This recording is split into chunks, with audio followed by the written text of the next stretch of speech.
Shavua Tov, Be'ezrat Hashem, B'Shem Hashem Naseh V'Natzliach.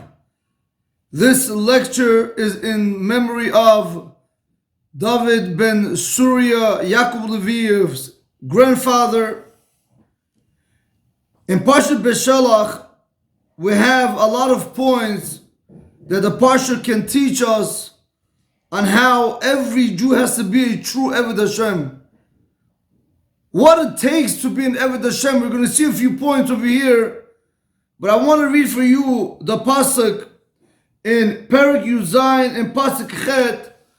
Over here is brought down like this. It says, "Vayavo Amalek vayilachem im Yisrael b'Rifidim." Amalek came and he fought with the Jewish people in Rifidim. Vayomer Moshe el Yehoshua bechar alanu. Anashim v'tzehi lachem b'Amalek machar anochi nitzav al rosh hagivah umateh ha'elohim biyadi. Moshe Rabenu tells Yehoshua, choose for us men and go out and fight Amalek, and tomorrow I will stand on top of the hill with the stick of Hashem in my hand. Before we continue, I just want to ask a question. We'll come back to it. We need to understand, why did Moshe Rabenu choose Yehoshua out of everyone? That's question number one. Question number two, what does it mean, Bechar Lanu, choose for us?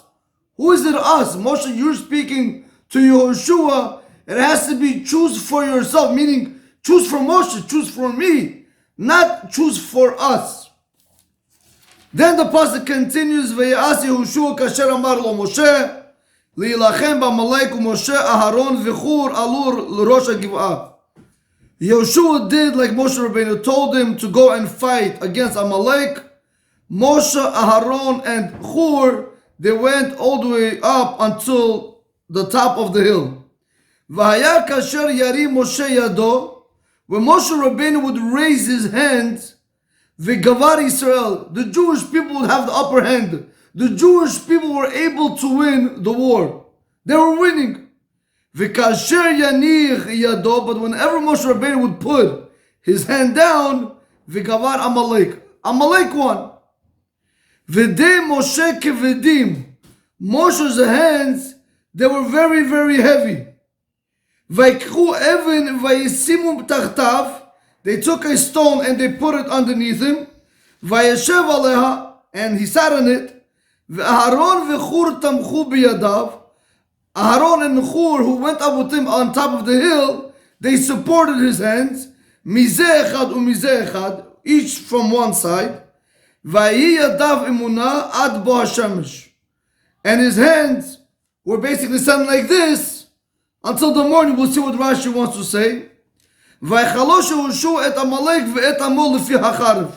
Yehoshua basically destroyed Amalek by the sword. We'll also see what Rashi wants to bring down on this point. Rabotai, question number 3, we want to try to understand, what does it mean that Moshe's hands were heavy, so that's why they had to take a stone and then they had to support his arms? And what does it mean as long as his hands were up, they were winning? So that's why Aharon and Chur, they went and they supported his hands from both sides. There's a reason to all this why. And we have to also understand, was there nothing else that they could give Moshe Rabbeinu Tziran?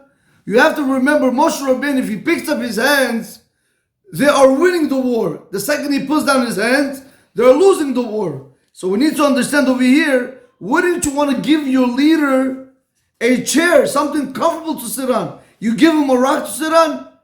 There's a very big difference by sitting on a comfortable chair versus sitting on a rock. That's another question about that. We have to also understand that. And then we also have to see, what does it mean? We have to explain all these things. We have to do the Rashi Rabotai, and then I want to try to get into it. And we'll see what this Parsha comes to teach us, how to be an Eved Hashem. There's 2 words to be a real Eved Hashem. I'll just tell you right now on the top, but we'll see it over here. It's ma'amatz. A person has to show effort. And the second word, what he's not allowed to do, or what he's not allowed to be, is an atzlan. He's not allowed to be lazy. When a person has no effort, automatically he's lazy, Rabotai. When you show effort, you're automatically not going to be lazy. When you have these two, by showing effort and not being lazy, they're actually one. If you group it as one, if you want, you are able to become a true Avodah Hashem, as we'll see in this Parshat. So, Rabotai, as we know that Amalek started the war with the Jewish people, Moshe Rabenu tells Yehoshua, choose for us men that are going to go and fight the war. So the first question we have to understand, what does it mean that he tells Yehoshua and nobody else?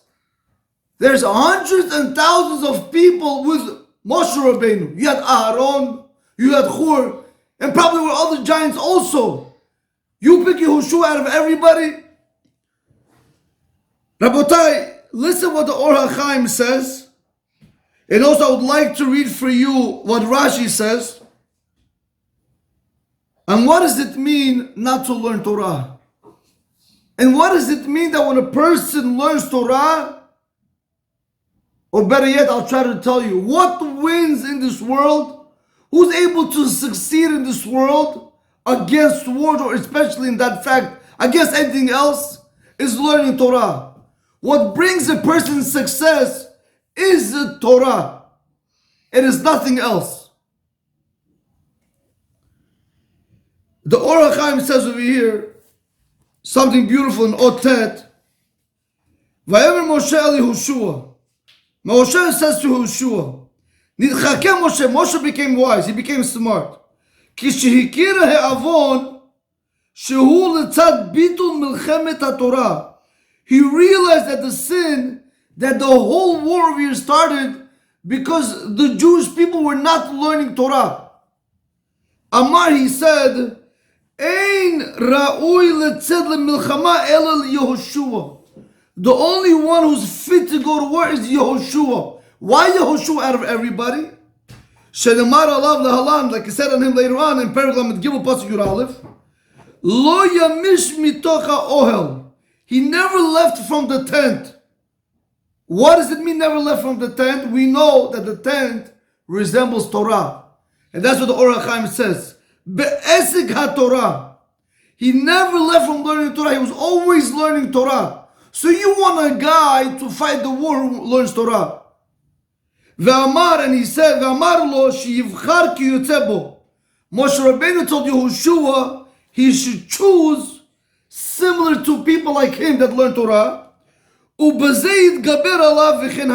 this, you're going to be able to overpower the Amalekim. And that's how the whole story was, Rabotai. Torah is what is going to make us successful. Without Torah, Rabotai, there is no success. People might think it's success, Rabotai. I will call it a temporary fix. To have a permanent success. Not success that the father's house and he's rich today. And that's it. Rabotai, success is not only about money. Success is also spirituality. Are the children b'derech Torah? Are the children b'derech Yashrut? Where are the children heading? So you as the father are well. You know how to daven. But where are your children? Where are your children going to be 20 years from now? What about your grandchildren? What about your grandchildren? Rabotai, this is a very serious fact. That is success. Success is not dependent on what you're doing now. Success is dependent on what's going to come out after a few generations when a person is no longer here. You know, I just have to give you this example. I do not want to compare the two. But a lot of times you have to realize, you know, when it comes to sports, particularly, I'll tell you over here, in this case, football, how did the coach know that if we're good players or not good players, good athletes, have good manners? How did he know? The coach had a saying like this, Rabotai. He knew like this. If the students, meaning if these boys, the athletes, when I am not here, they're able to play the same way. They are able to behave better off the court, on the court. They're better people, they're role models for everybody else. The coach says, I know I did my job. Rabotai, that's not only when a father is there, when he's coaching the children in life that they're good, So he's happy that his children are going the right path. We have to remember what's going to be after 120 years when we are no longer here and the children have to be on their own with HaKadosh Baruch Hu. They have to lead their lives. Are they going to live their lives the way you said it? Or Chasr Shalom Lo'olim, they're going to go off the derech? That's what, Rabotai, we have to be able to implement success which is going to be ingrained in our children so they can go b'derech Torah. Why? Because when they're b'derech Torah, that's where all the success comes from. And that is what's considered to be permanent success. And it's not a temporary fix where only for good 2-3 years. It is forever, netzach netachim. So this is the Or HaChaim. He says why Moshe Rabbeinu had to pick Yehoshua for one reason only. Because he saw that the whole war was because of not learning Torah. So he said, please, you, since you were always in the tent learning Torah, go find people like yourself, and this is the only way we're going to win the war. Rashi comes, Rashi says also, Bachar Lano, 1 second, Michela guys, so just 1 second. Yes. Rashi says also, what does it mean when he spoke to Yehoshua? What does it mean? Vayomer Moshe Yehoshua Bachar Lano Anashim. What does it mean pick us men? Which kind of men? So Rashi goes on the same concept like the Or HaChaim HaKodesh. He says, Giburim v'yirechet. I need strong men and people that are afraid of sin. Shetiz zuchotan mesiyatan. That's what the Mechilta brings down. That their merit is what's going to actually help them, Rabotai. Davar acher. What is another way we can understand Anashim? Bachar Lano Anashim. What does it mean? Choose for us, men. Sheyudeim levatel keshafim. Rashi has another explanation that they're able to nullify witchcraft because the people of Amalek, they knew how to do witchcraft. But we see from the first interpretation of Rashi the same thing, Rabotai.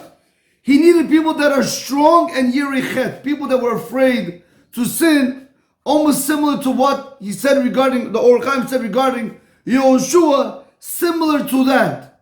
That just like when a person learns real Torah, not just to learn Torah, Rabotai, I want to just make this clear. There's a difference between learning Torah and learning real Torah. It's not to come to shul, put your leg on another, and then just listen, have sushi and pizza, and that's considered to be learning Torah. Rabotai, this is learning Torah, but how much of that learning Torah is going to change as a person? But then there's another type of learning Torah where you put yourself completely into the Torah. That kind of Torah makes you a different human being. That kind of Torah is going to make you a person who is afraid of sinning. And that's what Rashi says, Yirichet. A person can come to fear God is only when he learns the Torah the proper way and takes it serious and not wishy-washy, one day like this, one day like this. So basically this is the two Parshatim we can see over here, and why it had to be Yehoshua and why it had to be similar men like him, because we needed people who learned Torah and we needed people that were afraid of sinning, because this merit is going to be able to help them defeat the Amalekim. This was question number 1, which is taken care of. Now we want to try to go into question number 2. Why did Moshe Rabbeinu tell him, Bachar Lanu? Who are you speaking to? Can you ever see a person, right? Reuven is speaking to Shimon, and Reuven says to Shimon, pick for us. I don't get it. What mean for who's us? Pick for me. Moshe, you the leader. You have to say for me. What does it mean us? Rabotai, listen to this very carefully. This 6 lines, 7 lines of Rashi, it comes right now on what we spoke in the previous lecture last week. What does it mean? What does it mean, Rabbi Isai? Ben Adam lechavero. What does it mean to go ahead and treat another human being like a human being? Rabotai, the world that we live in today is a sick world. Pay close attention. When you're driving in a car, just pay attention. If the husband and wife are driving in a taxi, the husband and wife are on the phone. If the husband is on the wheel and the wife is next to him, she's on the phone. If they're eating a meal, they're both on the phone. If the kids are in the car, they're all on the phone. I went to a grocery store Rabotai, the lady is trying to give the person the baggage and try to take money. The person's on the phone. They don't even realize that there's another person in front of them. We are so desensitized, we don't even know what we're doing. Our children already forgot what means please, thank you, how are you? You go to a bagel store, the people ask, what do you want? Yeah, just give me bagel with cream cheese and a large coffee. What is he, a dog? He's a human being. No, but this is what this technology wants, that we become dumber and dumber. Excuse me for that language. But this is what it wants. They don't want us to think. Everything's automatic. You have everything today on the phone. You have the thing, calculator, you have everything. Everybody's doing your things. Because America knows that, the world knows. If people don't use their heads, they know that they could overrule us. A person has to be able to use his mind, Rabotai. You walk into the store, you're speaking to somebody, put the phone away. Can I please have a bagel? Can you please do this? How are you? How was your day? We never know how it could change someone else's life. Rabotai, listen what Rashi says. What does it mean, Bacharlan? What does it mean, Bacharlan? Who is he speaking to? He's speaking to Yeshua. In Otel, Rashi says, Bacharlanu livelach. For me and you. One second. For me and you, for Moshe and Yeshua. How do you compare Yeshua to Moshe, Rabotai? We know Moshe was the greatest leader that ever lived. There was nobody that's going to be ever like Moshe. What is Moshe saying, like me and you? Rabotai, listen to this carefully. He shavuhu lo, Rabotai, he made him equal to him. This is what it means ben adam l'makom. A rabbi could be over here, but when you're speaking to the students, you want to be with them over here. A business person could be over here. The owner could be over here, but when you're speaking to your employees, you want to be over here. A person, the employees could be over here, but when you're speaking to the janitor, you want to be over here. A father could be the top person in the world. He's the father of the house. She's the mother of the house. But when you're speaking to your children, you want to see eye to eye. Moshe Rabenu is telling Yehoshua, me and you are equal. Rabotai, in order to succeed, you have to be able to see eye to eye with another person in anything you do, in marriage, in business, with kids. But if you feel like you're hoarding over them, you feel like you're bigger than them, why should they listen to you? Why should they listen to you? This is the key to Yehoshua. Lanu, Moshe, that's what he says. Anav Mikola Adam. Moshe Rabbeinu was the most humble from all the people of the earth. Can you imagine what that means? Moshe Rabbeinu, Rabotai. So over here he says, Mikan Amru Chachamim. Listen to this carefully. Ben Adam lechaveru.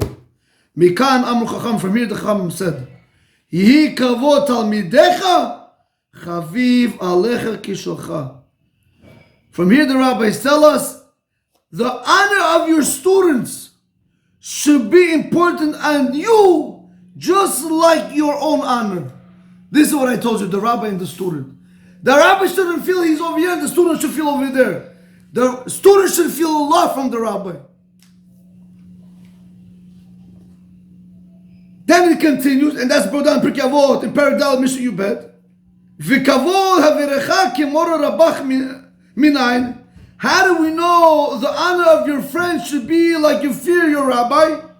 Shenemar, like the pasuk says, Vayomer Aharon el Moshe bi Adoni. Aharon said to Moshe, Adoni, my master. The Gemara said, one second. Rashi says, V'halo Aharon gadol me'achivaya. But wasn't Aharon greater than his brother Moshe? But nevertheless, Rashi says, Ve'oseh et chaveru kerabo. Rabotai, he made his friend even though he was not. He made him like his rabbi, like his teacher. That's what we the Chachamim say. That's what Rashi says over here, Rabotai.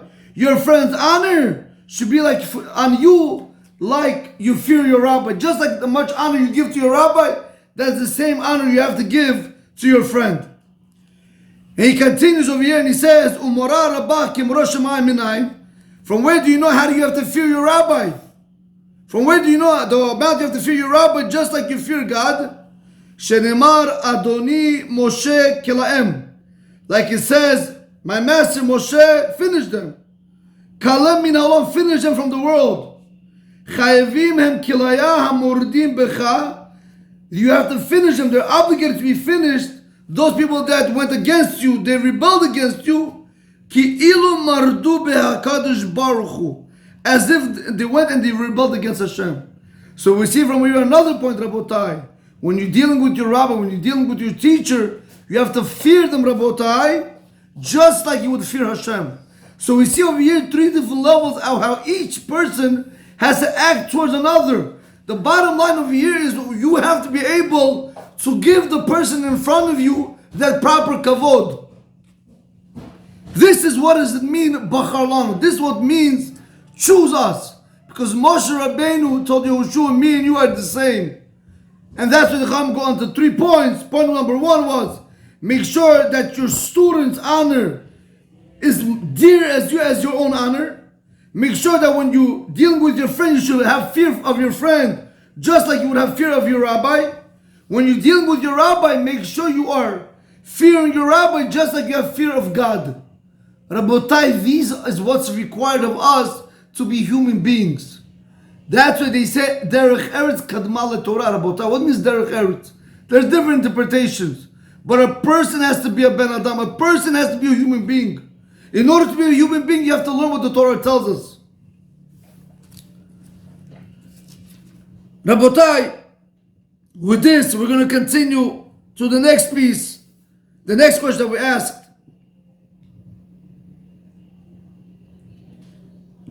We saw over here that as long as Moshe Rabbeinu's hands were high, it was up, the Jewish people were able to win against Amalek. When he put his hands down, Amalek had the upper hand over the Jewish people. But then it says that Moshe Rabbeinu's, and this is what I really want to show you, what we started the whole topic with, about effort and being lazy.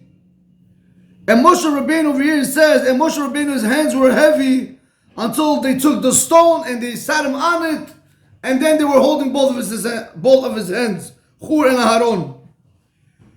Rabotai, what does it mean? Videi Moshe Kevedim. What does it mean that Moshe Rabbeinu's hands, they were heavy? What does it mean heavy? Bishvil shenitatel b'mitzvah, since he was lazy in doing a mitzvah, umina acher tachtav, and he put somebody else instead, nitkairu yadav, his hands became heavy on him, Rabotai. Sifte Chacham Mashalom says, what was the atzalut in which mitzvah was Moshe Rabbeinu lazy that now he was not able to hold his hands up high? Nirad dimashi natan Yehoshua shivcharu anashim. When he told Yehoshua, you go pick the people, that's what the Sifte Chachamim says. When he told you go pick the people that are going to fight the war, it would have been more proper if he would have picked the people. But he gave over the mitzvah. And this mitzvah, they say, when Moshe Rabbeinu became lazy. Rabotai, listen to this very carefully. When a person becomes lazy, what you're basically doing is you're making avodat Hashem hard on yourself. It becomes like a burden, like, oof, again I have to down, again I have to learn, again I have to give tzedakah. Because you're not active, you're lazy, Rabotai. You have no passion and fire in doing avodat Hashem. You don't have no passion and fire when Hashem tells you, do X, Y, and Z. There isn't that. Oh, again I have to do this, I can't go here, I can't do this.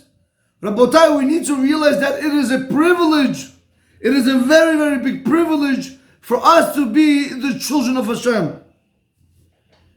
You know, I'll tell you, today on Shabbat, we had a very, very special guest from Israel, Rabbi Shmuel Elishayev. He said a beautiful story. He quoted the Midrash. I know this Midrash, Rabotai. And it just shows us over here how we as Jews act like peasants versus acting like Bnei Malachim, the children of kings, like princes. Rabbi Shmuel Elishayev, he brought a Midrash and he said like this. He said that there was a father, he was trying to teach his son the way of life.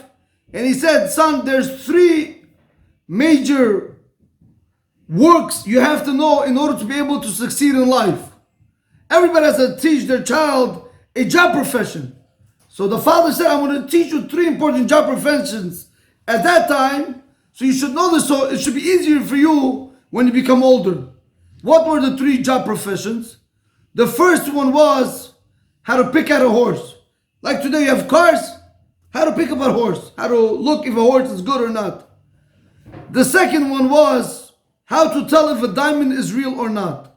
And the third one was how to tell if people are good, bad, fake, etc. From this father, from that mother, etc. He told him how to read people. Rabotai, it took years until the father was able to finally get the child to be prepared to go out into the world. After he taught him these 3 professions, the king said, you know something, I heard about your son. You tell me that he knows a lot. He knows about horses, diamonds, and people. I want him to go with my son, the prince. My son has to do a few business dealings. I want to see how much your son knows about these things. Rabotai, when the son went with the prince, this son that was now a little bit older, and he went with the prince, the first place they went to an auction where they auctioned off horses. So the prince saw a beautiful, beautiful white big horse. And now they started betting. The prince went from 10 million to 50 million to 20 million to 22 million. As this kid is looking at him, the one that he took as a advisor, let's call him the advisor tells the prince, this horse is a bad horse. He says, what do you mean? It's a beautiful horse, look at it, it's white, it's big, we're going to make a lot of money from it. He says, Prince, you ask me my advice, this is my advice. He said, okay, your advice is your advice, but how can you prove to me that this horse is not good? He said, no problem. You want to test it out? We'll test it out. Use it in 2 minutes and we'll see how good it is, if it's good or not. Rabotai, he went on the horse. 2 minutes, everything was fine. The horse was walking, running as a normal horse. And then automatically the horse lost its mind. It started acting like a bull. It started jumping up and down until it threw the prince off and it broke his legs and his hands. When the advisor came to the prince, he told him, didn't I tell you so? He's like, wow, you are a genius. You knew that this horse was not a good horse from the onset. So he takes that $100 and he says, here's your tip. Then they go to the next business dealing. They go out to the diamond district to buy a nice jewel. They see a beautiful blue diamond worth $50 million. The prince says, I want to buy this. He's about to take out the money. He looks, everything is nice, certificate, card, everything's on the table. The advisor says, don't buy it, it's a fake diamond. The prince goes, here we go again. Again, you starting with this? He's like, look, you took me as an advisor. This is my advice to you. Okay, your advice is advice, but prove to me that this is wrong. He said, bring me a hammer. We know that when you take a hammer and you hit on a real diamond, the hammer will break, the diamond won't break. He took a small hammer, hit the diamond one time, the whole thing broke apart. So the prince went, wow, you just saved me $50 million. Here's another $100 tip for you. Rabotai, so he passed the 2 tests. He was able to tell what kind of horse it was. He was able to tell what kind of diamond it was. Now the prince tells the advisor, you know, there's one more thing that my father said you're good at. You're good at saying who people are, from where they are, bad, good. Tell me about me. What am I? The prince tells the advisor. The advisor says, listen. Up to now, everything was fine. But from now on, I don't want to have any problems. I do not want to give you any hint. I'm good. You don't have to test me on this. Please, I do not want to say who you are. So why not? Tell me. Well, I'm not afraid of nothing. Tell me.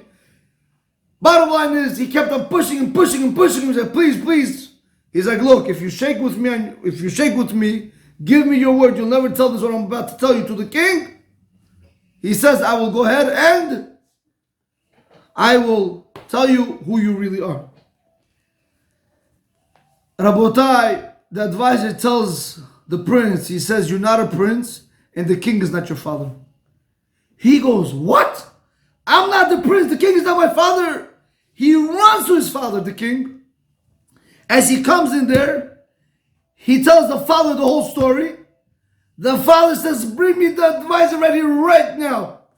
So the advisor is coming and he's shaking because he had to deal with him not to tell the king. So the prince right now is afraid maybe they're going to take away his life. Rabotai, when the advisor walked in to the king's palace and into his room, the king says to the prince, son, please come out. I want to speak to the advisor one-on-one. He says, look, he tells the prince, he tells Michalai, I'm so sorry. He tells the advisor, look, how did you know that this was not my son? So the advisor, he doesn't know what to say. What do you want him to say? He's afraid. The king says, listen, I'm not going to kill you. I just want to know how in the world did you know that this is not my son? Because the king is explaining to advise you should know that it was very hard for him and his wife, the queen, to have children. So they went out to a country where nobody knew who they were for 2 years, and they bought this child from somebody when he was a baby for millions of dollars, and they stayed in that country for 2 years where people didn't know him. So when they came back, it was as if the queen was pregnant 9 months, she gave birth and she raised him, etc. So when they came back to the original country, the king and queen have a baby. So nobody really knew of this. How in the world did you know that he is not my son? Rabotai, listen to this carefully.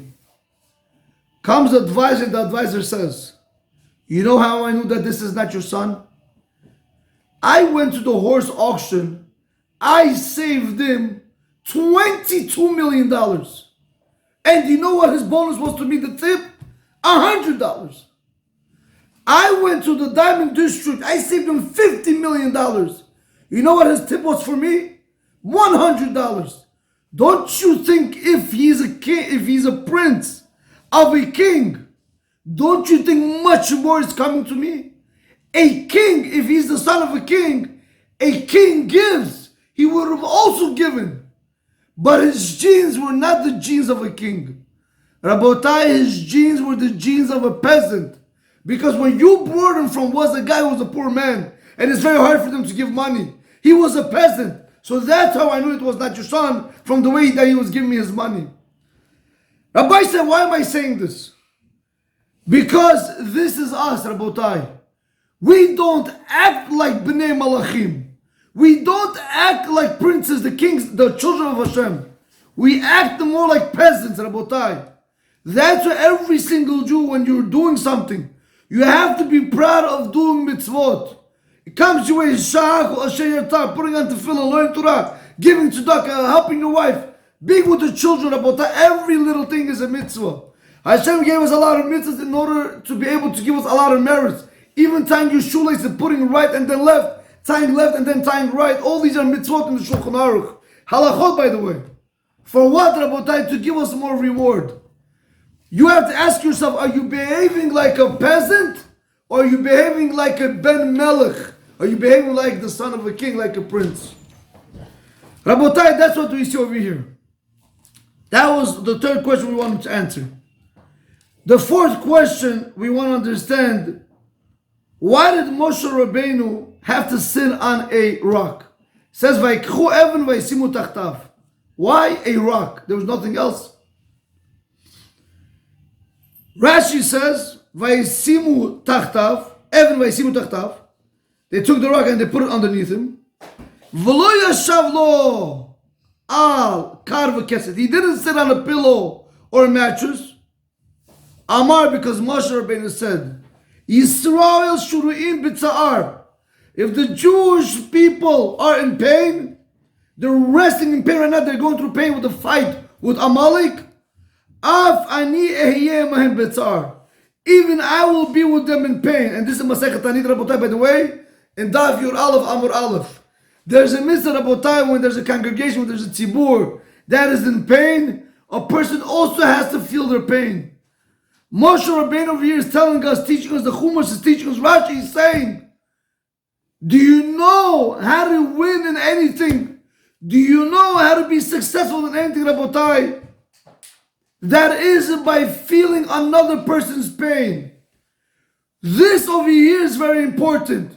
Sitting on a stone while you're at war is not something easy to do. But Moshe Rabenu said, I want to be able to feel their pain. How many of us, Rabotai, when people come across us to give us help, how many of us are willing to help other people and feel their pain? Be'emet feel their pain. Try to understand what they're going through. Like the Chafetz Chaim one time said, that there was a rich guy in his warm house on a snowy day. And a very big rabbi came to him for a donation.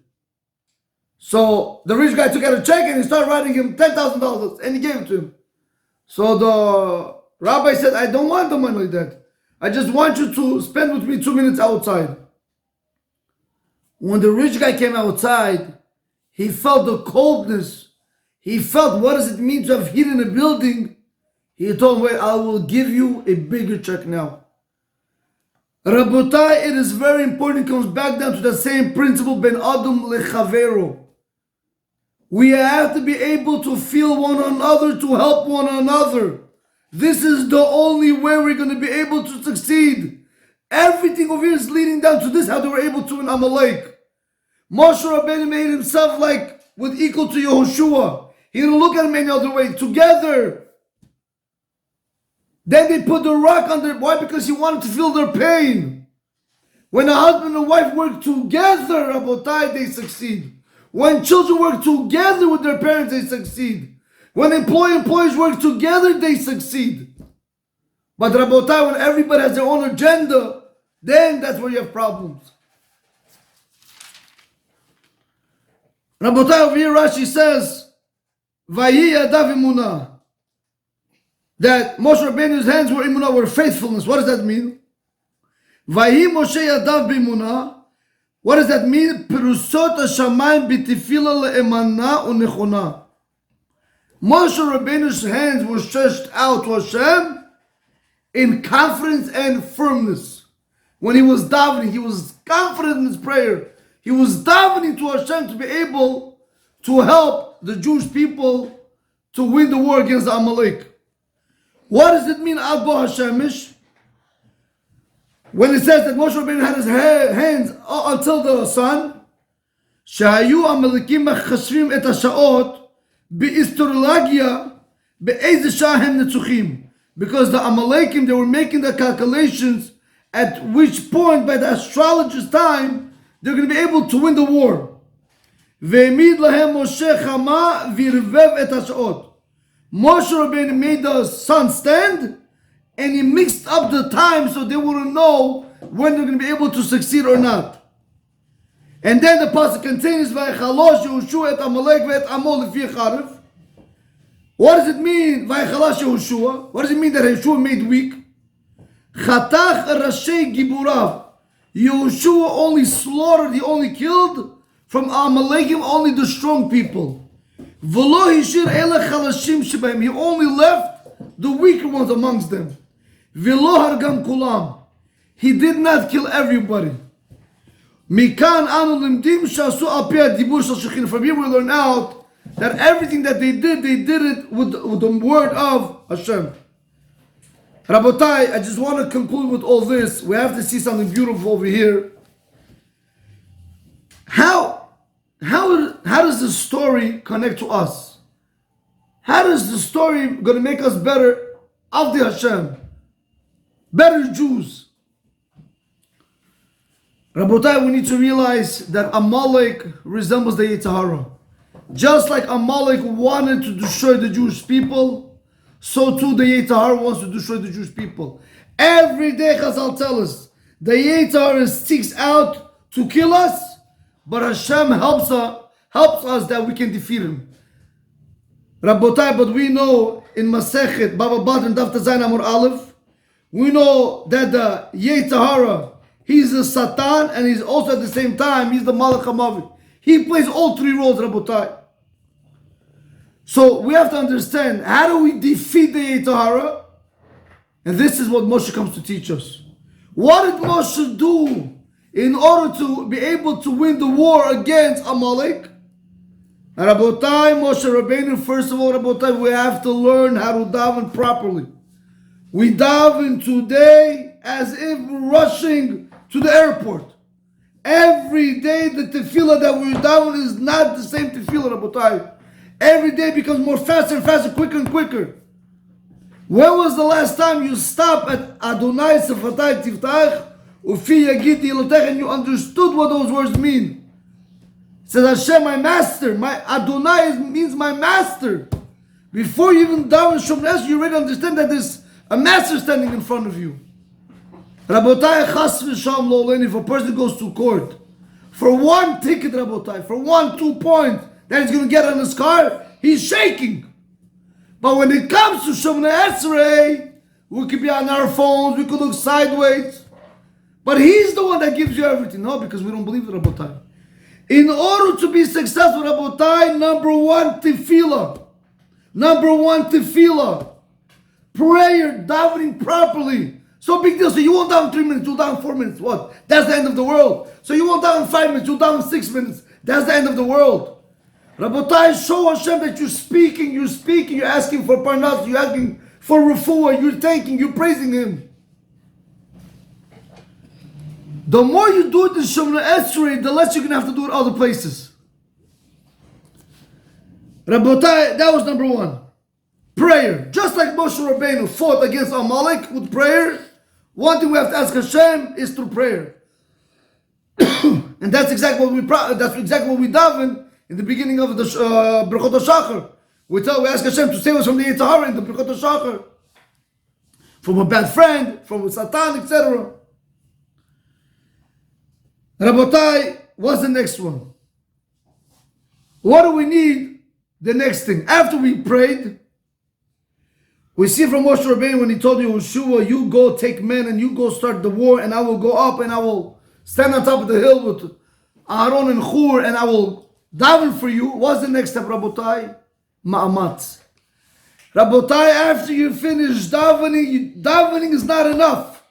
After davening, you have to give effort. You have to show effort. You cannot be lazy. Laziness is what kills today's generation. Pay attention, Rabotai. Everything is being done for us today. Pay attention from the previous generations. Our parents, our grandparents. How they're tough, how they came to America and they put themselves on their feet. But today, Rabotai, everything's a quick fix. I don't like this, throw this out. I don't like this, throw this out. Do this, do. Nobody wants to work today.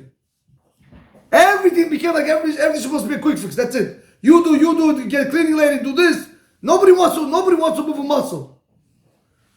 Rabotai, when it comes to Avodat Hashem, a person needs to know he has to be able to put all the effort that there is, every ounce of himself into that business that he's doing. You're saying a bracha, take a bracha, Borei Nefashot. 10 seconds, 15 seconds. Baruch Ata Hashem.